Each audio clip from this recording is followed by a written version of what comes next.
Hi అండి. అందరికీ నమస్కారం. Welcome to my channel. ఈ వీడియోలో వాలంటీర్ వ్యవస్థ కొనసాగింపుపై ప్రభుత్వం కొత్త నిర్ణయము, పూర్తి సమాచారాన్ని ఈ వీడియోలో తెలుసుకుందాం. వీడియోని ఎక్కడే కానీ స్కిప్ చేయకుండా ఎండ్ వరకు చూడండి. అప్పుడు ఇన్ఫర్మేషన్ పూర్తిగా అర్థమవుతుంది. వీడియో చూస్తున్న ప్రతి ఒక్కరు వీడియోకి లైక్ చేయండి ఫ్రెండ్స్. ఈ వీడియోని తోటి వాలంటీర్ మిత్రులతో అయితే షేర్ చేయండి. కొత్తగా మన ఛానల్ చూస్తున్నవారు సబ్స్క్రైబ్ చేసుకోకుంటే వెంటనే మన ఛానల్‌ని అయితే సబ్స్క్రైబ్ చేసుకోండి. దీని ద్వారా నేను చేసే లేటెస్ట్ వీడియోస్ అన్నీ మీ వరకు రీచ్ అవుతాయి. ఇక ఆలస్యం చేయకుండా వివరాల్లోకి అయితే వెళ్ళిపోదాము.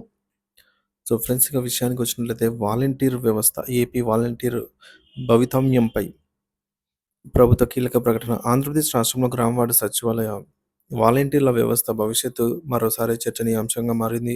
ఇటీవల ఏపీ ప్రభుత్వం వాలంటీర్ల కొనసాగింపు, వేతనము, నియామకాలు వంటి అంశాలపై స్పష్టత ఇచ్చింది. వాలంటీర్ల వ్యవస్థపై ఏపీ ప్రభుత్వ హామీ ఏంటంటే, కూటమి ప్రభుత్వం ఎన్నికల సమయంలో వాలంటీర్లను కొనసాగిస్తామని వారికి, అంతేకాకుండా రూ. 10,000 ఏదైతే 5,000 ఉందో దాన్ని రెట్టింపు చేసి గౌరవ వేతనాన్ని అందిస్తామని హామీ ఇచ్చింది.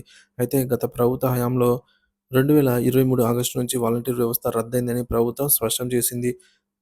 ఇక మనుగడలో లేని వ్యవస్థను ఎలా కొనసాగించగలం అని మంత్రి డోలా బాలవీరాంజనేయ స్వామి ప్రశ్నించారు. ప్రభుత్వం తీసుకున్న తాజా నిర్ణయాలు ఈ మేరకు.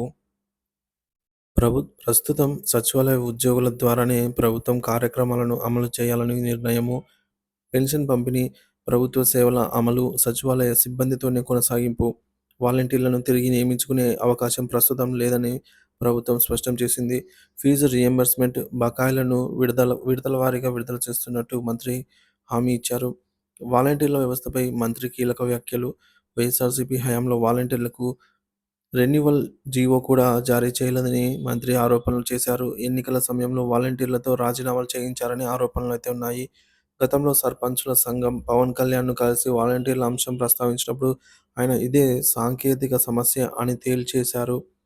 వాలంటీర్ల నిరసనలు, ప్రభుత్వంపై ఒత్తిడి పెరుగుతోంది. వాలంటీర్లను తిరిగి విధుల్లోకి తీసుకోవాలని డిమాండ్ చేస్తూ రాజధాని మరియు ఇతర ప్రాంతాల్లో నిరసనలు వెల్లువెత్తాయి. ప్రభుత్వం తమ జీత భద్రత, ఉద్యోగ భద్రత పైన స్పష్టత ఇవ్వాలని వాలంటీర్లు డిమాండ్ చేశారు.